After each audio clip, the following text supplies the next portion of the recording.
ನಮಸ್ತೆ ವೀಕ್ಷಕರೇ, ಸುದ್ದಿಗಾರ ಲೇಡೀಸ್ಗೆ ಸ್ವಾಗತ. ನಾನು ನಿಮ್ಮ GM ರಾಜಶೇಖರ್. ಶಾಲಾ ಮಕ್ಕಳನ್ನ ಕರೆದೊಯ್ಯುತ್ತಿದ್ದ ಒಮಿನಿ ಕಾರೊಂದು ಚಾಲಕನ ನಿರ್ಲಕ್ಷ್ಯದಿಂದ ಪಲ್ಟಿಯಾದ ಘಟನೆ ಜರುಗಿದೆ.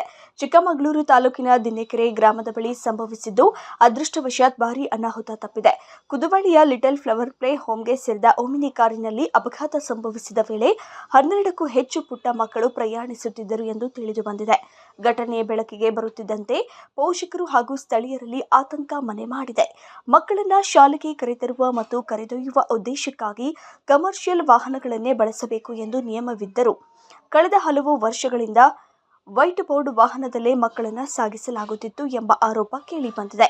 ಇದರಿಂದ ಮಕ್ಕಳ ಸುರಕ್ಷತೆ ವಿಚಾರದಲ್ಲಿ ಪ್ಲೇಹೋಮ್ ಆಡಳಿತ ಮಂಡಳಿಯ ನಿರ್ಲಕ್ಷ್ಯ ಬಯಲಾಗಿದೆ ಎಂದು ಪೋಷಕರು ಆರೋಪಿಸಿದ್ದಾರೆ. ಇನ್ನು ಆತಂಕಕಾರಿ ಸಂಗತಿಯೆಂದರೆ, ವಾಹನ ಚಲಾಯಿಸುತ್ತಿದ್ದ ವ್ಯಕ್ತಿಗೆ ಮಾನ್ಯ ಚಾಲನಾ ಪರವಾನಗಿ ಇರಲಿಲ್ಲ ಎನ್ನಲಾಗಿದೆ.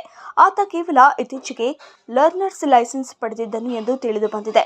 ಇಂತಹ ವ್ಯಕ್ತಿಗೆ ಮಕ್ಕಳಿದ್ದ ವಾಹನದ ಜವಾಬ್ದಾರಿ ನೀಡಿರುವುದು ಪ್ರಶ್ನೆಗೆ ಕಾರಣವಾಗಿದೆ. ಅಲ್ಲದೆ ಅಪಘಾತಕ್ಕೀಡಾದ ವಾಹನದ ವಿಮೆ ಅವಧಿಯು ಮುಕ್ತಾಯಗೊಂಡಿರುವ ಮಾಹಿತಿ ಹೊರಬಿದ್ದಿದೆ.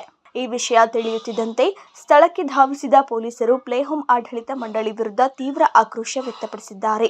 ಮಕ್ಕಳ ಜೀವನದೊಂದಿಗೆ ಚೆಲ್ಲಾಟವಾಡಿರುವವರ ವಿರುದ್ಧ ಸಂಬಂಧಪಟ್ಟ ಇಲಾಖೆಯವರು ಹಾಗೂ ಸಾರಿಗೆ ಅಧಿಕಾರಿಗಳು ಸಮಗ್ರ ತನಿಖೆ ನಡೆಸಿ ನಿಯಮ ಉಲ್ಲಂಘನೆ ಮಾಡಿದವರ ವಿರುದ್ಧ ಕಠಿಣ ಕಾನೂನು ಕ್ರಮ ಕೈಗೊಳ್ಳಬೇಕು ಎಂದು ಪೋಷಕರು ಹಾಗೂ ಸಾರ್ವಜನಿಕರು ಒತ್ತಾಯಿಸಿದರು.